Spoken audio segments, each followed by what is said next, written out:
दोस्तों, मैं अरुण कुमार अपने YouTube चैनल AK एसोसिएट्स में आपका स्वागत करता हूं। आशा करता हूं कि आप सभी स्वस्थ होंगे और मज़े में होंगे। तो आज का जो विषय है ITC 03 फॉर्म के बारे में है। देखिए दोस्तों, कुछ लोग रेगुलर स्कीम में हैं और कंपोजिशन में आना चाहते हैं। जैसा कि मैंने पिछली वीडियो में बताया था कि 31 मार्च से पहले उन लोगों को एक CMP 02 फॉर्म फाइल करना पड़ता है, जैसा कि डैशबोर्ड में अभी आप देख रहे हैं हाईलाइट हो रहा है इसके है। और अभी जो बात है कि जब CMP 02 में हम लोग फाइल करके कंपोजिशन स्कीम में ऑप्ट इन हो जाते हैं, तो उसके बाद हमें एक ITC 03 फॉर्म फाइल करना पड़ता है अपने को। तो उसमें क्या होता है कि जितना भी अपने पास इनपुट है अपने पास, जैसे गुड्स का है चाहे कैपिटल गुड्स का है, उसको हम लोगों को रिवर्स करना पड़ता है। सबसे पहले मैं बताऊंगा दोस्तों, ITC 03 फॉर्म जो है 2 कंडीशंस में फाइल करना पड़ता है। पहला तो अभी जैसा कि मैंने आपको बताया, जो लोग रेगुलर स्कीम से कंपोजिशन स्कीम में आना चाहते हैं उन लोगों को फाइल करना पड़ता है। सेकंड जो है, जो लोग इस तरीके के गुड्स में रन कर रहे हैं, जो लोग पहले टैक्सेबल थी और अब टैक्स फ्री हो गई है, तो उसके लिए भी ITC 03 फॉर्म हमको फाइल करना पड़ता है। यानी कि जो हम लोगों ने इनपुट क्लेम किया था, अब हम लोगों को वो रिवर्सल करना है, क्योंकि अब हम लोग रेगुलर स्कीम में नहीं है या वो गुड्स जो है टैक्सेबल नहीं रहा है, जिसके ऊपर हम लोग टैक्स क्लेम करेंगे या टैक्स लायबिलिटी क्रिएट करेंगे। तो अभी हम लोग ITC 03 फॉर्म के बारे में बात करते हैं। देखिए, सबसे पहले दोस्तों, GST के होम पेज पर हम लोग सर्विसेज में देखेंगे, डाउनलोड्स में जाएंगे। यहाँ कोई ऑफलाइन टूल आ रहा होगा। ऑफलाइन टूल में आप देख रहे हैं कि ये जहाँ माउस का कर्सर है, ITC 03 ऑफलाइन टूल, यहाँ से आप इसको डाउनलोड कर लेंगे। जब ये डाउनलोड हो जाएगा तो कुछ इस तरीके से ये ओपन होता है। देखिए दोस्तों, ITC 03 का ऑफलाइन टूल जो है आपके सामने है। इसमें सबसे पहले इंस्ट्रक्शन शीट टैब दी गई है नीचे, जहाँ माउस का कर्सर है, स्टार्टिंग यहाँ से है। इसमें आप लोगों को इंस्ट्रक्शंस करना है, उसके लिए आपको हेल्प दी गई है। उसके आगे इसमें आप रीड कर सकते हैं। देखिए, when should a tax payer fill GST ITC 03 form, ये सारा बताया गया है। और उसके बाद preparing ITC 03 return using offline tool, किस तरीके से इसको प्रिपेयर करना है, किस तरीके से आपको अपलोड करना है, किस सारी की सारी इसमें चीज़ें आपको बताई गई हैं। तो एक बार आप इसको स्टडी कर सकते हैं। और उसके बाद आप देखेंगे होम पेज पे क्या है। होम पेज पे आप देख रहे हैं कि GST नंबर। देखिए दोस्तों, जो भी रेगुलर स्कीम से कंपोजिशन स्कीम में आ रहा है और या जो टैक्सेबल गुड्स का टैक्स फ्री होने के बाद अपने ITC 03 फॉर्म के थ्रू ब्यौरा दे रहा है, तो उस पार्टी को अपना GST नंबर इसमें देना है। सेकंड आप देख रहे हैं सेक्शन ऑफ फाइलिंग। देखिए दोस्तों, इसमें 2 कंडीशंस हैं। 4A क्या कर रहा है, opting in for composition scheme. जैसा कि मैं आपको बता रहा हूँ कि जो रेगुलर स्कीम से कंपोजिशन स्कीम में आना चाह रहे हैं वो 4A को सिलेक्ट करेंगे।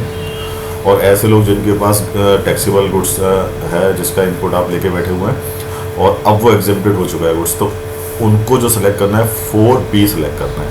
अभी हम लोग जो बात कर रहे हैं रेगुलर से कंपोजिशन में आने वाले लोगों के लिए है, तो 4A को हम लोग लेके चलते हैं। Then says unit developer, yes और नो, मोस्टली इसमें नो रहता है। और इसके बाद आप देखेंगे details of application file to opt for composition scheme, ARN number. जैसे ही आपने दोस्तों CMP 02 फॉर्म फाइल किया होगा तो ARN जनरेट हुआ होगा, उसको आपको यहाँ देना है। और उसके बाद आप देख रहे हैं date of opting into composition scheme. जिस डेट में आपने वो फॉर्म फाइल किया है उसका डेट आपको यहाँ देना है। उसके बाद आप देख रहे हैं 4B का कंडीशन है, सेम एग्जेम्प्टेड गुड्स वालों के लिए है। इसमें date from which exemption is effective, यानी कि कोई सपोज प्रोडक्ट है A और वो कभी टैक्सेबल है और एक अमेंडमेंट के बाद या कोई मीटिंग होने के बाद उसको टैक्स फ्री कर देते हैं, तो वो कौन सी डेट है जिससे वो इफेक्टिव है, तो वो डेट आपको इसमें डालनी है। उसके बाद दोस्तों देखिए, invoice available, invoice not available, 2 condition है। देखिए दोस्तों, हमारे पास जो भी इनपुट रखा हुआ है उसमें 2 कंडीशंस हो सकती है। जैसे कि हम लोगों ने कभी माल खरीदा था, हम रेगुलर स्कीम में है और उसके बिल हमारे पास रखे हुए हैं, तो वो रिकॉर्ड जो हमारे पास अवेलेबल है, तो उसके लिए इनवॉइस अवेलेबल वाले टैब में आते हैं। देखिए, इसमें हम लोगों को क्या डेटा हम लोगों को फीड करना है, देख रहे हैं आप। सबसे पहले आपके पास दिया हुआ है GST नंबर। आपके पास जो भी गुड्स आपने परचेज किया हो, जिसके भी इनपुट का आप द्वारा यहाँ दे रहे हैं, तो उस पार्टी का GST नंबर आपको यहाँ डालना है। आप ऊपर देख रहे हैं ओनली 1 इज मैंडेटरी में 2 ऑप्शन दिए उन्होंने, GST नंबर। सेकंड में आपको दिया हुआ registration number under CX/VAT of supplier. देखिए दोस्तों, GST से पहले जैसा कि आप सभी लोग जानते हैं कि VAT एप्लीकेबल था, तो अगर वो पुराना बिल है जब GST नहीं था 2017 से जुलाई 2017 से पहले का जो बिल है, तो आप उसमें VAT का जो टिन नंबर उसका है तो वो डाल सकते हैं। वैसे तो अगर वो रनिंग पार्टी होगी तो वो ऑलरेडी जीएसटी में माइग्रेट होगी, तो उसका जीएसटी नंबर ही लेके चलेंगे अपन। अब आप सेकंड में देख रहे हैं इनवॉइस बिल ऑफ एंट्री, क्योंकि ये वाली जो टैब हमने देखा कि इनवॉइस अवेलेबल है, तो इनवॉइस की डिटेल हमारे पास क्योंकि है, तो बिल का नंबर इसमें हमें देना है। आप ही देख रहे हैं यहाँ बिल का नंबर देना है, उसके बाद उस बिल की डेट देनी है। उसके बाद आप देखेंगे गुड्स टाइप। देखिए दोस्तों, इसमें हमारे पास जो ऑप्शन है इनपुट्स हेल्ड इन स्टॉक, अगर हमारे पास स्टॉक का इनपुट है तो वो इसको सेलेक्ट करना है। अगर हमारे पास सेकंड जो है input contain in semi finish और finish goods held in stock, तो हम लोग अगर मैन्युफैक्चरर हैं तो सेमी फिनिश गुड्स भी हो सकता है, फिनिश भी हो सकता है, तो उसका इनपुट हम लोगों को यहाँ बताना है, उस कैटेगरी को सिलेक्ट करना है। थर्ड में आप देख रहे हैं capital goods held in stock, अगर कोई कैपिटल गुड्स है जिसका आपने इनपुट लिया है तो वो कैपिटल गुड्स को आपको सेलेक्ट करना है। नेक्स्ट आप देख रहे हैं डिस्क्रिप्शन ऑफ गुड्स, इसमें जैसा कि गुड्स की जो डिटेल है आपको वो देनी है कि बुक्स हैं या मोबाइल है, लैपटॉप है, जो भी है वो यहाँ आपको देना है। ये सब जिनके ऊपर आप एक रेड स्टार देख रहे हैं ये सब मैंडेटरी फील्ड्स हैं, ये आपको डेटा देना ही देना है। उसके बाद आप देखते हैं यूनिट क्वांटिटी कोड, यूपीसी, जैसा कि आप जानते हैं हम लोग है ना एक यूनिट कोड भी डालते हैं। जैसे हम लोग कोई लिक्विड है तो उसको लीटर, किलोलीटर, या कोई बॉक्सेस हैं तो नंबर्स में डालते हैं या पीसेस में डालते हैं, बॉक्सेस में डालते हैं, जिस तरीके का भी वो आइटम है उस कैटेगरी के हिसाब से हम यूनिट कोड को सेलेक्ट कर लेंगे। उसके बाद आप देख रहे हैं क्वांटिटी, जैसे कि हम लोगों ने सपोज यूनिट क्वांटिटी कोड में बॉक्सेस सेलेक्ट किया है तो उसमें क्वांटिटी में आपको नंबर ऑफ बॉक्सेस डालने की, जितना भी उसमें थे 10 थे या 8 थे, तो वो सारी डिटेल इसमें आपको दे। नेक्स्ट आप देख रहे हैं value adjusted by debit note oblique credit note, इसमें आप देख रहे हैं कि जो वैल्यू है जो भी बिल की उसको हम लोगों को यहाँ देना है। नेक्स्ट आप देखेंगे कि सप्लाई टाइप्स है, सप्लाई टाइप्स में आप देखेंगे कि 2 ऑप्शन है, सेज नॉन सेज, दोनों में से आपकी जो भी कंडीशन है उसको सेलेक्ट कर लेंगे। उसके बाद उस पर जो भी टैक्स है, सेंट्रल टैक्स कितना है वो देना है, स्टेट टैक्स है तो वो देना है, साथ में IGST का है या सेस है तो वो सारा इसमें आपको डिटेल देना है। अमाउंट ऑफ ITC क्लेम, यानी कि जो इनपुट आपके पास है। उसके बाद एक्शन में आप जाके देखेंगे तो ऐड और डिलीट, अगर ये सारा डेटा आप लोगों को ओके है तो आप इसको ऐड कर सकते हैं, अदरवाइज आप डिलीट करके दोबारा फिट कर सकते हैं। हम लोग सपोज ऐड कर देते हैं। उसके बाद आप देखेंगे दोस्तों कि 2 टैब और आ रही है इसमें, जी शीट वैलिडेशन एरर, अगर कोई भी इस शीट में वैलिडेशन में एरर आएगी तो वो यहाँ शो हो जाएगी, और अगर पोर्टल में जब हम लोग अपलोड करेंगे तो वहाँ अगर कोई एरर है तो वो इस GST पोर्टल वैलिडेशन एरर्स में आके शो हो जाएगी। तो इसी तरीके से दोस्तों जैसा कि अभी हमने ये GST नंबर पर हमने किसी एक बिल का डिटेल दिया तो उसके नीचे आके सेकंड बिल का डिटेल देंगे, सेम इसी पैटर्न में। थर्ड बिल है तो थर्ड बिल को इसी तरीके से देंगे, और जितने भी हमारे पास इनवॉइस अवेलेबल है जिसका हम लोगों ने इनपुट क्लेम कर रखा था तो उन सभी का डिटेल हम लोगों को यहाँ देना है। ये सारा होने के बाद आप वैलिडेट शीट करेंगे। नेक्स्ट, अब आपके पास दूसरी कंडीशन आती है इनवॉइस नॉट अवेलेबल।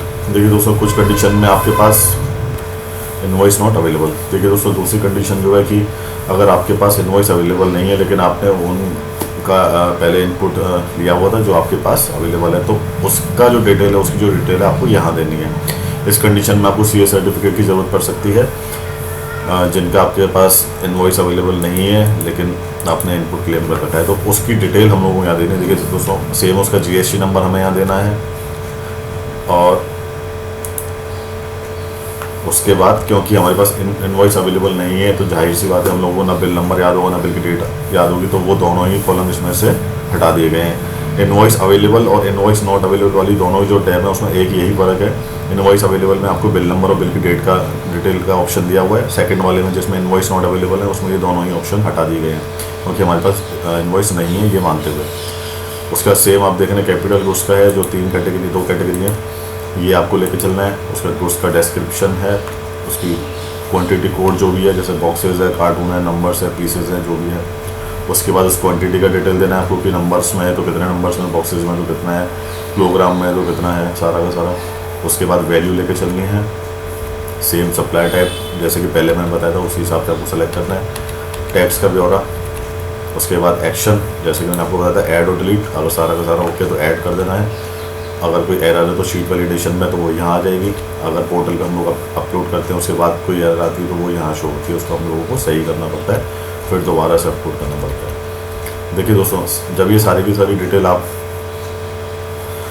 फीड कर देंगे तो आप होम पेज पर आएंगे और आप देख रहे हैं कि गेट समरी। जब आप इस गेट समरी पर टैब पर क्लिक करेंगे तो यहाँ जो भी है अंदर जितना भी डेटा है उसको सबको समराइज़ करके टोटल दे देगा कि total number of unique invoice कितने हैं जिनके इनवॉइस अवेलेबल थे। फर्स्ट वाला उसका समराइज होके आएगा, टैक्सेबल वैल्यू कितनी है, देन उसके बाद IGST है, सेंट्रल टैक्स कितना है, स्टेट टैक्स कितना है, ऐसे तो वो कितना है।